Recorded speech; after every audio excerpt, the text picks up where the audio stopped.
Le millionnaire se méfie de sa femme et laisse le coffre ouvert. À la fin, il l'a ouvert et... Avant de commencer, n'oubliez pas de vous abonner à la chaîne. Ainsi, vous ne manquerez aucune des histoires incroyables et émouvantes que nous avons préparées spécialement pour vous. Pierre Lefebvre observait la ville de Paris à travers les grandes fenêtres de son bureau, au dernier étage du bâtiment le plus prestigieux de l'avenue des Champs-Élysées. À 45 ans, il dirigeait un empire commercial qui faisait de son nom l'un des plus influents du pays. Ses doigts tambourinaient sur la table en marbre noir, tandis que ses yeux marrons fixaient son propre reflet dans le verre miroir. Des cheveux gris aux tempes, une mâchoire bien définie et un costume italien impeccable qui coûtait plus cher que beaucoup de voitures populaires. L'homme d'affaires prit son téléphone portable pour la 10e fois ce matin-là, ouvrant la galerie de photos. Sur l'écran, l'image de son épouse Sophie lors d'un événement caritatif la semaine précédente. À 35 ans, elle était le portrait de l'élégance et de la sophistication. Des cheveux noirs aux épaules, des yeux verts hypnotisants et un sourire qui conquit tout le monde. Mais il y avait quelque chose dans ce sourire qui, dernièrement, commençait à le perturber. « Monsieur Lefebvre, votre réunion avec le conseil commence dans 5 minutes. » annonça Marie, sa secrétaire, par l'interphone. Pierre ajusta sa cravate et organisa quelques dossiers sur la table, mais ses pensées étaient loin d'ici. Ces dernières semaines, de petits détails dans le comportement de Sophie avaient attiré son attention. Des appels qu'elle terminait brusquement lorsqu'il entrait dans la pièce. Des rencontres avec des amis qui semblaient ne pas avoir de traces sur les réseaux sociaux. Et surtout, des regards prolongés vers son bureau privé dans le manoir du Marais, où il gardait ses documents les plus importants. Pendant la réunion du conseil, alors qu'il discutait de la fusion avec une entreprise portugaise, Pierre avait du mal à se concentrer. Son esprit vagabondait vers 3 nuits plus tôt, lorsqu'il avait trouvé Sophie debout devant la porte de son bureau à 2 heures du matin, prétendant souffrir d'insomnie. L'explication semblait plausible, mais quelque chose dans le ton de sa voix sonnait différemment. En retournant à son bureau après la réunion, Pierre reçut un message de sa sœur, Claire. « J'ai besoin de te parler de Sophie. C'est important. » L'homme d'affaires sentit son estomac se nouer. Claire avait toujours eu un 6e sens pour les problèmes.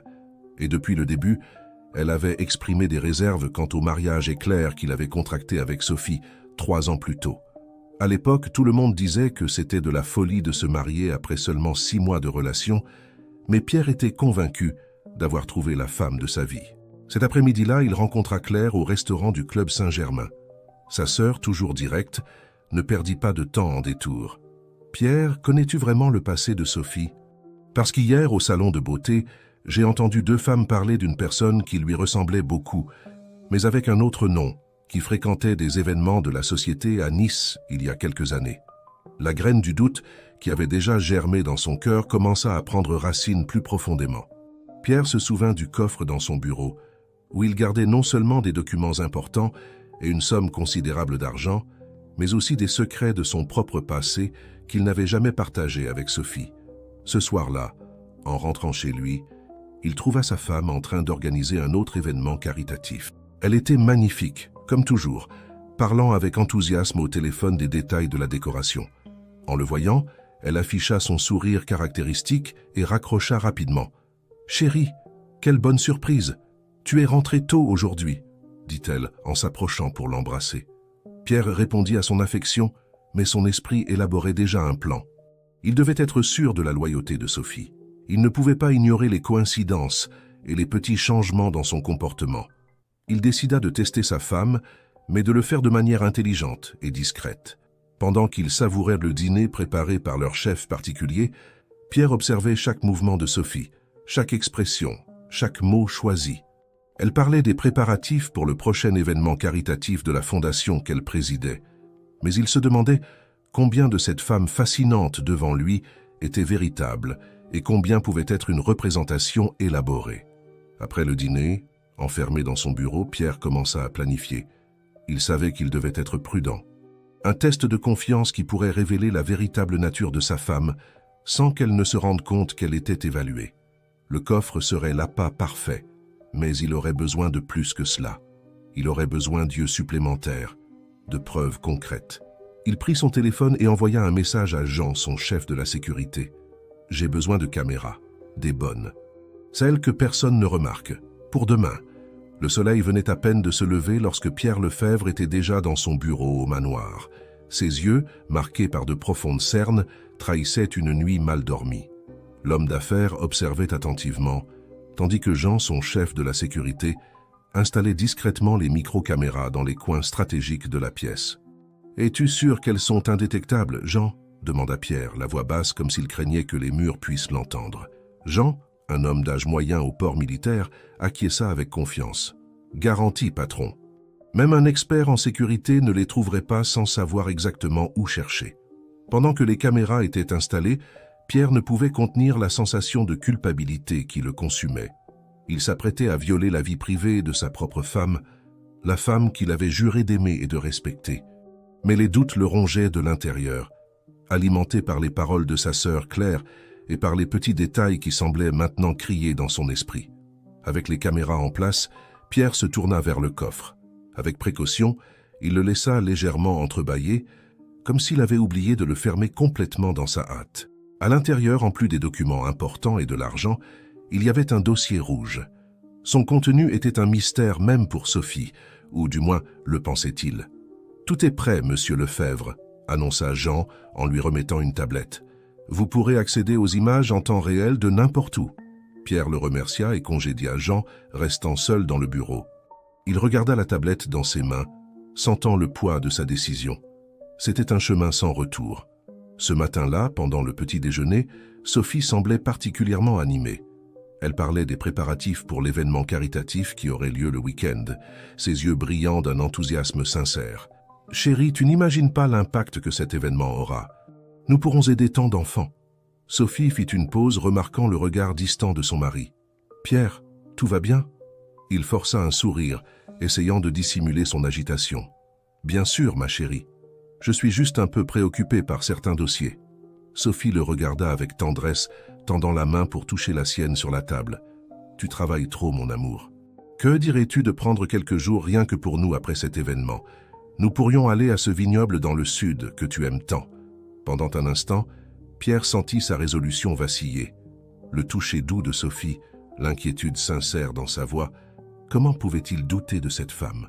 Mais alors, comme un éclair, il se souvint de la conversation avec Claire, des appels secrets, des regards furtifs vers son bureau. « C'est une excellente idée, » répondit-il, essayant de paraître enthousiaste.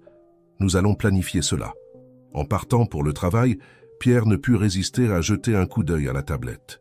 Les caméras montraient son bureau vide, le coffre entrebâillé visible sous un angle. Il ressentit une pointe d'anxiété, imaginant ce que les prochaines heures pourraient révéler. Au bureau de l'entreprise, Pierre avait du mal à se concentrer. À chaque minute, il se sentait tenté de vérifier les images des caméras. Ce fut pendant une réunion importante avec des investisseurs étrangers que son téléphone vibra.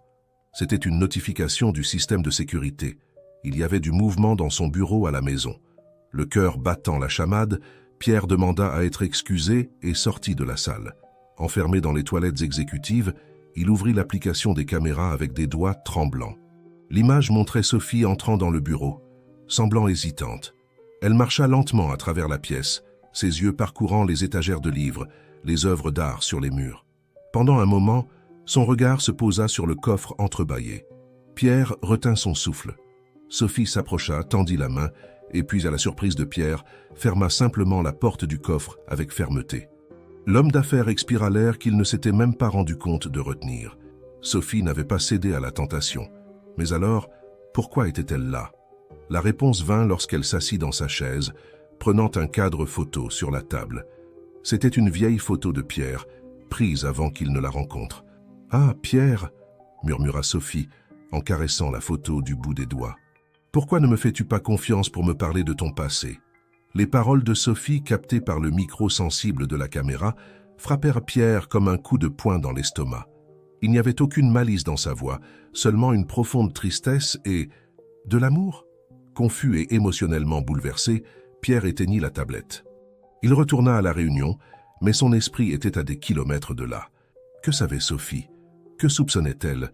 Et plus important encore, avait-il commis une terrible erreur en doutant d'elle?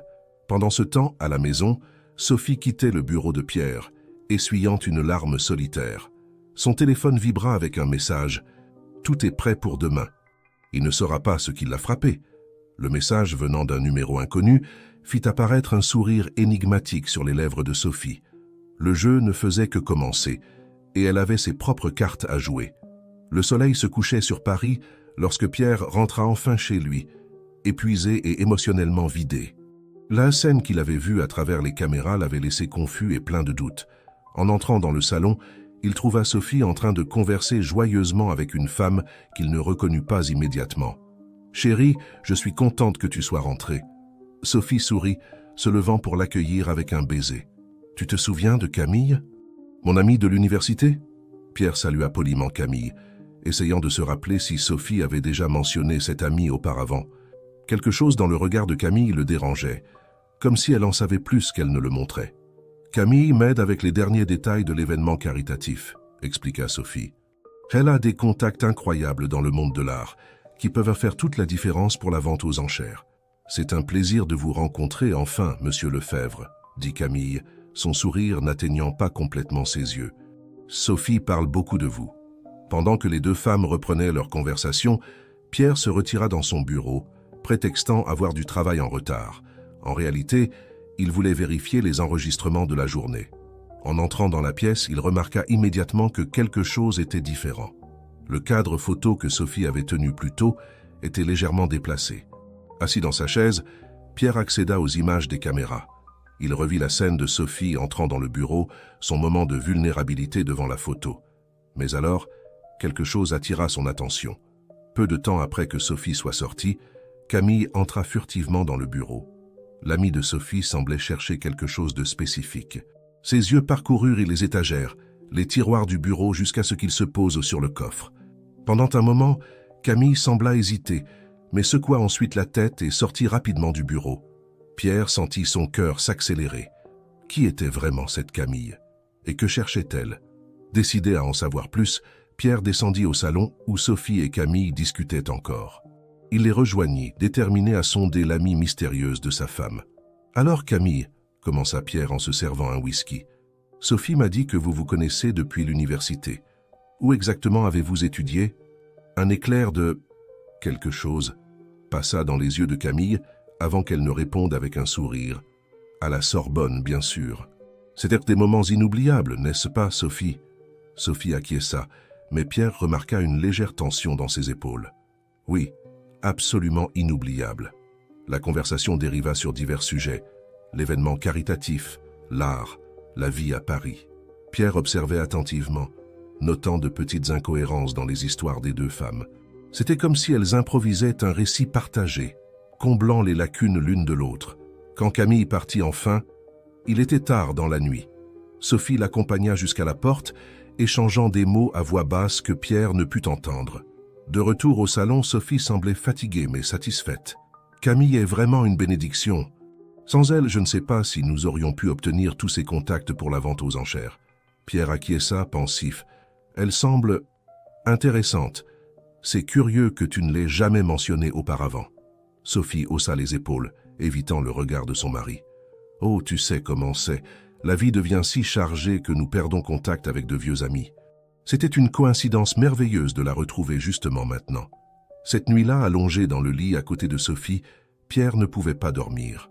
Son esprit bouillonnait de questions. Qui était vraiment Camille? Que cherchait-elle dans son bureau? Et pourquoi Sophie semblait-elle si préparée en parlant du passé? Pendant ce temps, de l'autre côté de la ville, Camille entrait dans un luxueux appartement sur l'avenue Montaigne. Un homme l'attendait dans la pénombre du salon. « Alors » demanda-t-il, sa voix grave résonnant dans la pièce. Camille soupira, se laissant tomber sur le canapé. « Je n'ai rien trouvé dans le bureau. Le coffre était fermé et je n'avais pas le temps de le forcer. » L'homme jura doucement. « Nous avons besoin de ces documents, Camille.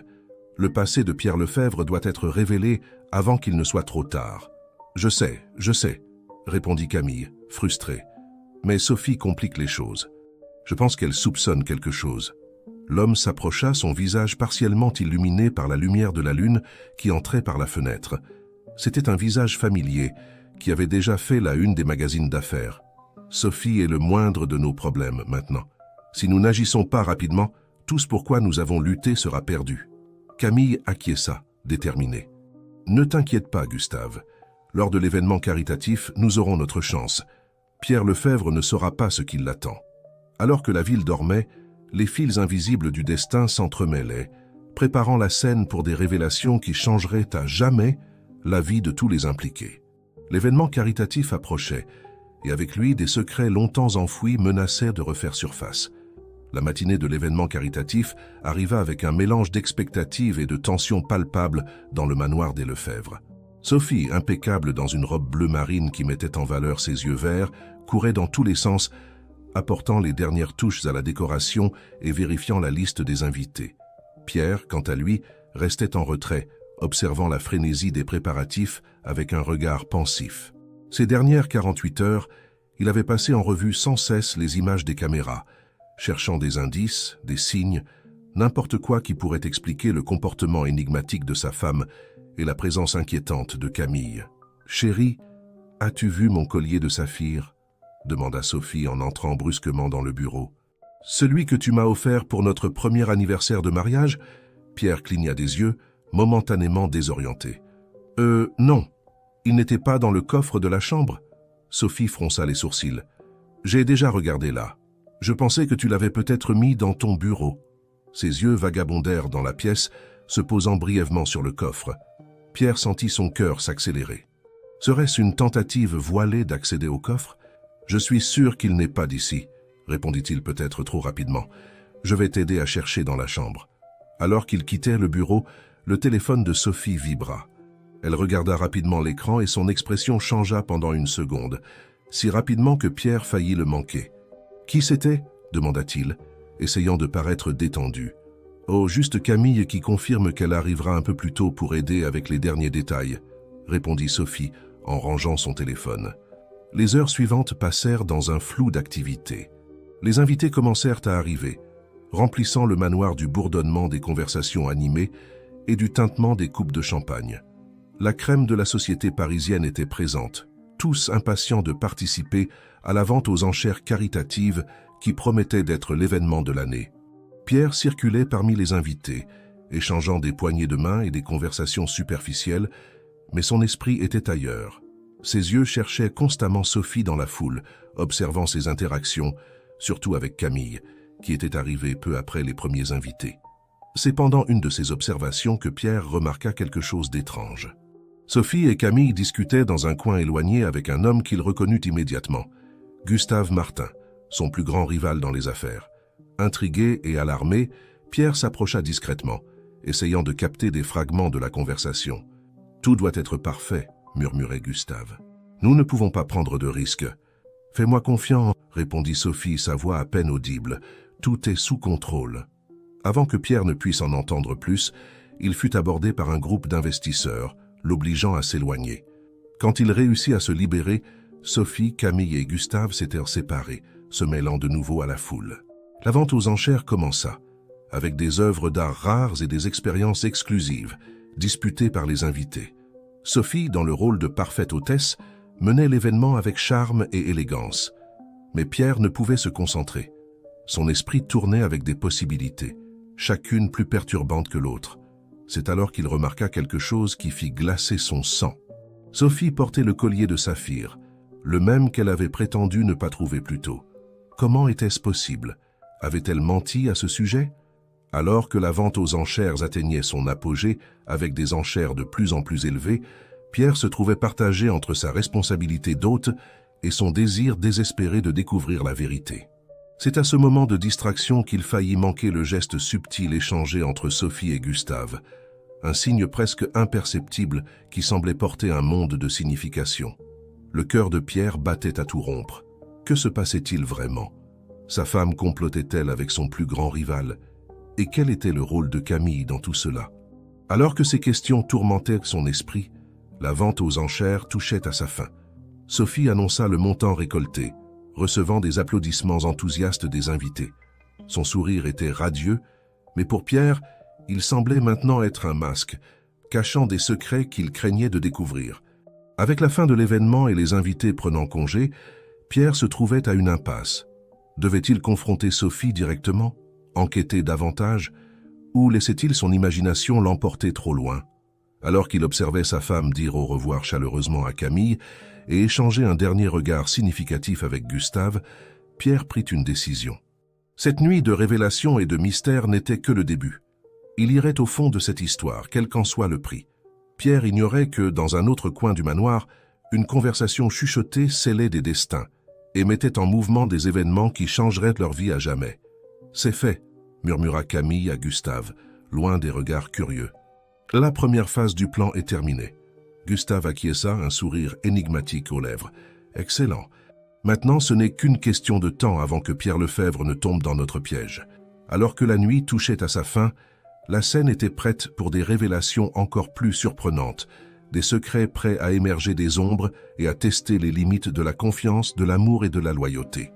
Le matin suivant l'événement caritatif, Pierre se réveilla tôt, son esprit encore agité par les événements de la nuit précédente.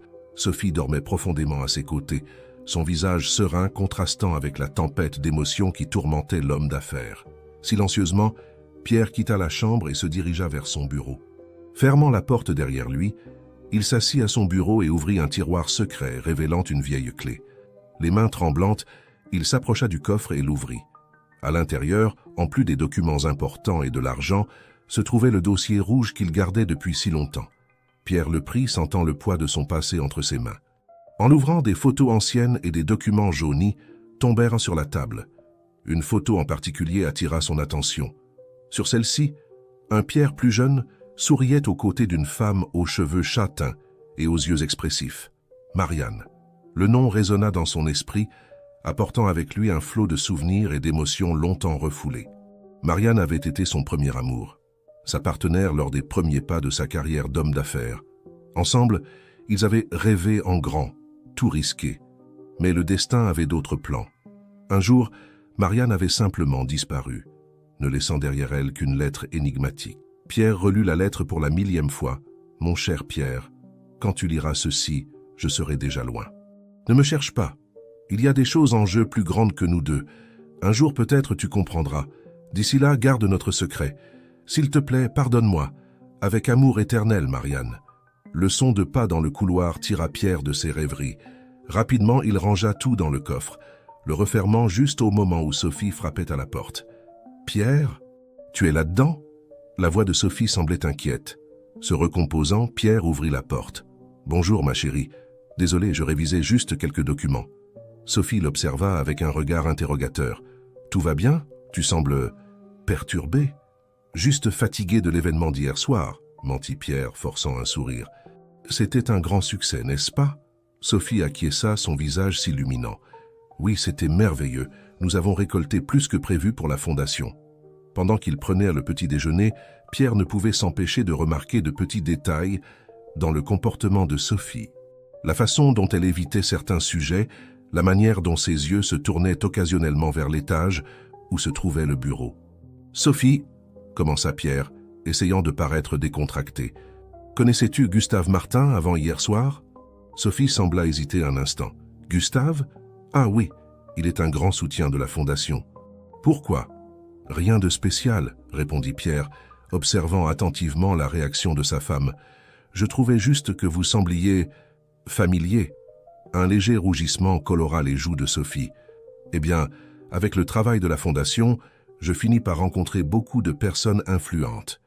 Gustave a été très généreux avec ses dons. » Avant que Pierre ne puisse en demander plus, le téléphone de Sophie sonna. Elle regarda l'écran et fronça les sourcils. « Désolé, je dois répondre. C'est à propos du suivi de l'événement. » Pierre l'observa sortir de la pièce, chuchotant au téléphone. Son esprit travaillait furieusement, connectant les points, soulevant de nouvelles questions. Y avait-il quelque chose qui reliait Sophie, Gustave et son propre passé avec Marianne? Décidé à en savoir plus, Pierre prit son téléphone et composa un numéro qu'il n'utilisait pas depuis des années. « Allô, Charles, ici Pierre Lefebvre. J'ai besoin que tu enquêtes sur quelques personnes pour moi. » Avec une discrétion absolue. De l'autre côté de la ligne, Charles, un ancien détective privé que Pierre avait rencontré dans des circonstances mystérieuses des années auparavant, accepta sans hésitation. « Je veux tout ce que tu peux trouver sur Sophie avant que nous nous rencontrions, sur Gustave Martin et sur Marianne Dubois. » En mentionnant le dernier nom, Pierre sentit une pression dans sa poitrine. Il ouvrait une boîte de Pandore, mais il sentait qu'il n'avait pas le choix. Les secrets du passé et les ombres du présent s'entremêlaient d'une manière qu'il ne pouvait plus ignorer. Pendant ce temps, dans sa chambre, Sophie terminait son appel, son expression mêlant inquiétude et détermination. « Tout est en cours », murmura-t-elle à la personne de l'autre côté de la ligne. Mais Pierre commence à soupçonner quelque chose. Nous devons accélérer le plan. En raccrochant, Sophie regarda une photo cachée dans son tiroir. Sur celle-ci, une version plus jeune d'elle-même souriait aux côtés de Marianne. Ses yeux se remplirent de larmes. « Pardon, Pierre », murmura-t-elle pour elle-même. Mais certaines vérités doivent être révélées, peu importe le coût. La scène était prête pour des révélations qui ébranleraient les fondations du monde, soigneusement construit par Pierre Lefebvre. Des secrets longtemps gardés étaient sur le point de ressurgir, testant les liens d'amour, de loyauté et de confiance comme jamais auparavant. Les jours qui suivirent furent tendus dans le manoir des Lefebvre. Pierre, consumé par l'enquête qu'il avait lancée, passait de plus en plus de temps dans son bureau, tandis que Sophie semblait constamment au téléphone, parlant toujours à voix basse et terminant les appels brusquement lorsqu'il s'approchait. Un après-midi particulièrement chaud, Pierre fut appelé en urgence pour une réunion à son entreprise. Avant de partir, il hésita un moment devant le coffre dans son bureau. Quelque chose le poussait à le vérifier, mais le temps pressait. Décidant qu'il était paranoïaque, il partit précipitamment, laissant le coffre tel quel, légèrement entrebâillé. Sophie, qui avait observé la sortie précipitée de son mari par la fenêtre, attendit quelques minutes avant de se diriger vers le bureau. Son cœur battait la chamade, tandis qu'elle tournait la poignée de la porte. En entrant dans la pièce, ses yeux se fixèrent immédiatement sur le coffre. « Enfin !» murmura-t-elle pour elle-même, s'approchant avec précaution. Les doigts tremblants, Sophie ouvrit complètement le coffre. Ses yeux parcoururent rapidement les documents et les liasses d'argent jusqu'à ce qu'elle trouve ce qu'elle cherchait, le dossier rouge. Assise dans la chaise de Pierre, Sophie ouvrit le dossier, étalant son contenu sur la table. Des photos anciennes, des documents, des coupures de journaux. Chaque élément semblait raconter une partie d'une histoire qu'elle ne connaissait que partiellement. Ce fut alors que ses yeux se posèrent sur une photo en particulier. Sur celle-ci, Pierre, plus jeune, souriait aux côtés d'une femme aux cheveux châtains. Sophie sentit son cœur se serrer en reconnaissant le visage. Marianne. « Oh, Pierre !» murmura Sophie, sa voix chargée d'émotion. « Pourquoi ne m'as-tu jamais fait confiance pour me parler d'elle ?» Des larmes commencèrent à se former dans ses yeux, tandis qu'elle examinait la photo de plus près. Le bonheur affiché sur le visage de Pierre était palpable, un contraste frappant avec l'homme réservé et méfiant qu'il était devenu. « Tu n'imagines pas combien j'aurais voulu que tu t'ouvres à moi, » continua Sophie, parlant seule. « Combien j'aurais voulu que tu me fasses assez confiance pour partager ton passé. » Alors qu'elle tenait la photo, Sophie fut envahie par un mélange d'émotions. Tristesse face au manque de confiance de Pierre, amour pour l'homme qu'il était, et une détermination renouvelée pour ce qu'elle était sur le point de faire. « Je t'aime tellement, Pierre », murmura-t-elle en caressant l'image de son mari sur la photo. « Mais il y a des choses qui doivent être révélées. Pour toi, pour moi, pour nous tous. » À ce moment-là, le téléphone de Sophie vibra avec un message. C'était de Gustave. « Tout est prêt pour demain. Il ne saura pas ce qui l'attend. » Sophie regarda le message, un sourire énigmatique se formant sur ses lèvres. Le plan était en marche, et il n'y avait plus de retour en arrière. Avec précaution, elle commença à réorganiser les documents dans le dossier rouge. Mais avant de le refermer, Sophie hésita. Dans un élan, elle prit une petite photo d'elle-même, une qu'elle portait toujours dans son portefeuille, et la plaça parmi les autres documents dans le dossier. « L'heure de la vérité est arrivée, mon amour », murmura-t-elle en rangeant le dossier dans le coffre. En quittant le bureau, Sophie ne remarqua pas la petite lumière rouge clignotante discrètement dans le coin de la pièce, la caméra que Pierre avait installée quelques jours plus tôt, capturant chaque moment de son incursion secrète. Pendant ce temps, dans son bureau à l'entreprise, Pierre recevait un appel de Charles, le détective. « Monsieur Lefebvre, j'ai découvert quelque chose que vous devez voir immédiatement, » dit Charles, sa voix urgente. « C'est à propos de Marianne et de Sophie. » Pierre sentit son cœur manquer un battement. « J'arrive tout de suite, » répondit-il, déjà en train de se lever. Le destin était sur le point d'entrelacer les fils du passé et du présent d'une manière qu'aucun d'eux n'aurait pu prévoir. Des secrets longtemps gardés étaient sur le point d'être révélés, et les vies de Pierre, Sophie et tous ceux qui les entouraient ne seraient plus jamais les mêmes. Alors que la nuit tombait sur Paris, la scène était prête pour une confrontation qui testerait les limites de l'amour, de la confiance et de la rédemption. Et au cœur de tout cela, une vérité qui avait le pouvoir d'unir ou de détruire tout ce que Pierre et Sophie avaient construit ensemble.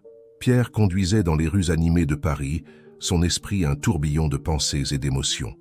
Les mots de Charles résonnaient dans sa tête. C'est à propos de Marianne et de Sophie. Que pouvait signifier cette connexion? Son cœur se serrait à la possibilité que ses pires craintes puissent se confirmer. Arrivant au bureau de Charles, Pierre fut accueilli par une expression grave.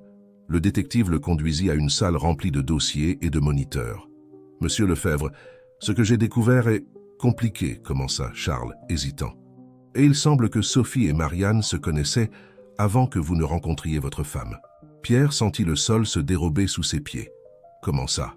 Charles montra une série de photos anciennes. Sur celles-ci, Sophie et Marianne apparaissaient ensemble, souriantes, dans divers endroits. Elles ont étudié ensemble à l'université.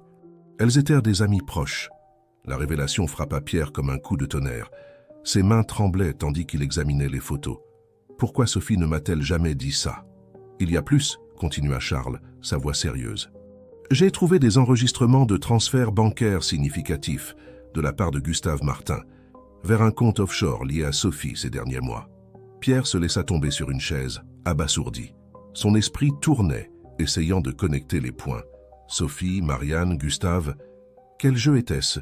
« Monsieur, » Charles interrompit ses pensées, « il y a quelque chose que vous devez voir. » Il alluma un des moniteurs, révélant les images des caméras du bureau de Pierre.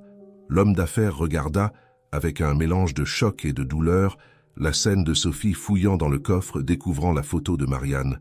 « Elle savait, » murmura Pierre, sa voix à peine audible. « Elle a toujours su. » À ce moment-là, son téléphone vibra avec un message de Sophie. « Chérie, nous devons parler, c'est important. Je t'attends à la maison. » Pierre resta paralysé, partagé entre la colère de la trahison perçue et l'amour qu'il ressentait encore pour Sophie. Les pièces du puzzle semblaient s'assembler d'une manière douloureuse et inattendue. « Que vas-tu faire, monsieur Lefebvre » demanda Charles, inquiet. Pierre se leva, une détermination sombre dans les yeux. « Je vais découvrir la vérité, toute la vérité. » En conduisant de retour à la maison, Pierre repassait mentalement chaque moment des dernières années. Chaque sourire de Sophie, chaque regard, chaque mot. Tout semblait maintenant teinté d'une ombre de doute. Arrivé au manoir, il trouva Sophie dans le salon, son visage une masque d'inquiétude et de culpabilité. « Pierre » commença-t-elle, sa voix tremblante, « il y a quelque chose que je dois te dire, quelque chose que j'aurais dû te dire il y a longtemps. » Il la regarda, luttant pour maintenir son calme. « À propos de Marianne ?» Les yeux de Sophie s'élargirent de surprise. « Comment, Je sais tout, Sophie, » l'interrompit Pierre, sa voix chargée d'émotion. « À propos de toi et Marianne, à propos de Gustave, à propos des transferts d'argent. Pourquoi? Pourquoi mentir toutes ces années ?» Sophie éclata en sanglots, la façade de force s'effondrant enfin. « Ce n'est pas ce que tu penses, Pierre. Je t'aime. Je t'ai toujours aimé. Mais il y a des choses du passé, des secrets qui n'étaient pas seulement les miens à partager. » Pierre sentit sa résolution vaciller devant les larmes de Sophie. Une partie de lui voulait l'embrasser, la réconforter, croire qu'il y avait une explication à tout cela.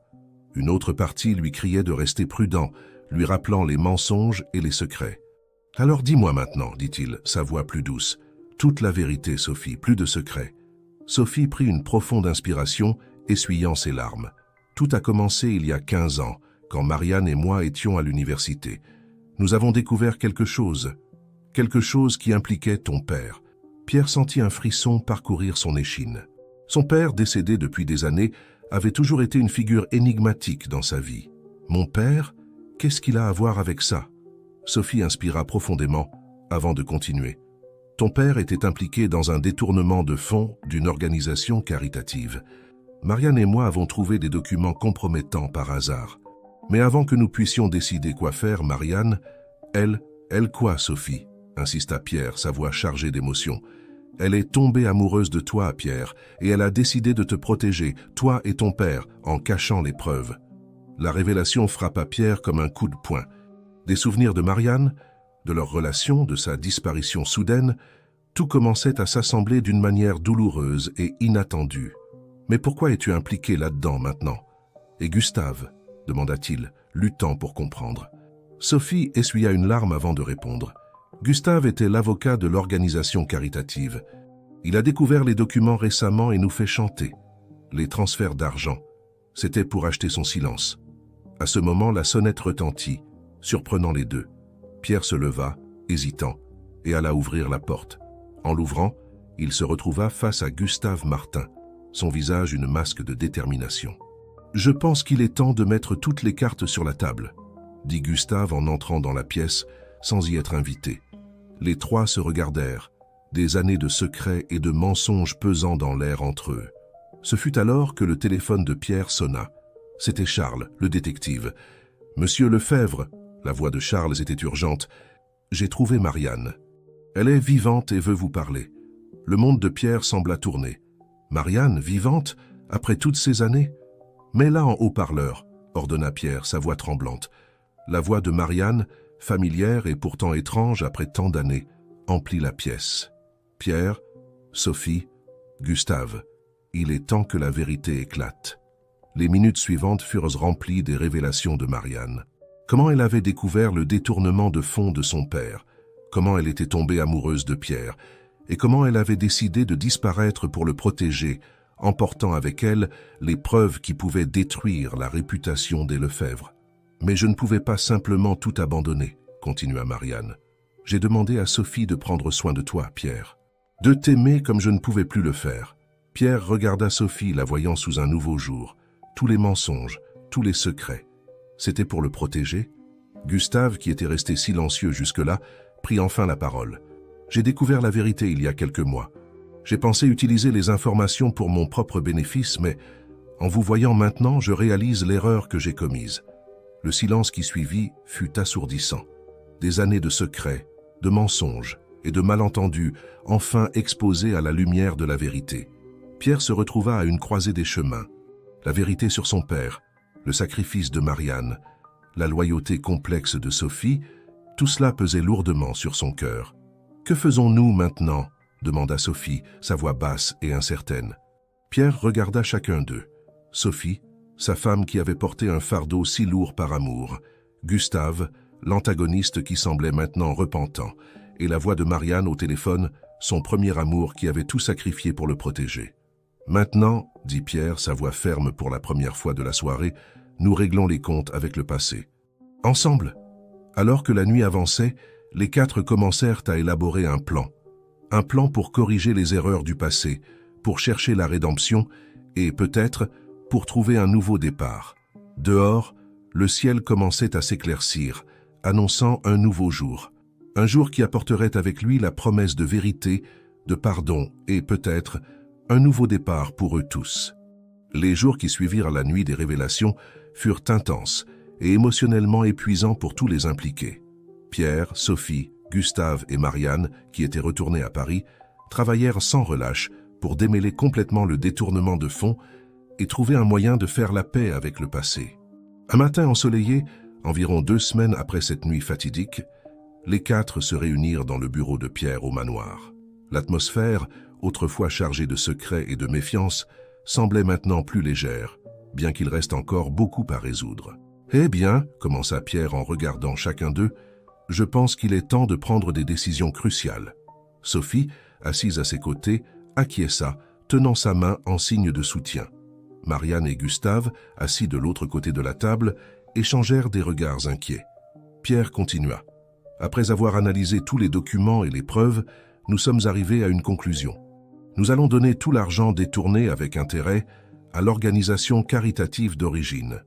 De plus, nous allons créer une nouvelle fondation pour gérer des projets sociaux comme une forme de compensation pour les erreurs du passé. » Gustave, qui ces dernières semaines s'était montré véritablement repentant, fut le premier à parler. « C'est le minimum que nous puissions faire. Je voudrais offrir mes services juridiques pro bono pour cette nouvelle fondation, si vous le permettez. » Pierre le regarda un moment, évaluant sa sincérité avant d'acquiescer. « Ton expérience sera précieuse, Gustave. »« Merci. » Marianne, qui jusqu'alors était restée silencieuse, prit enfin la parole.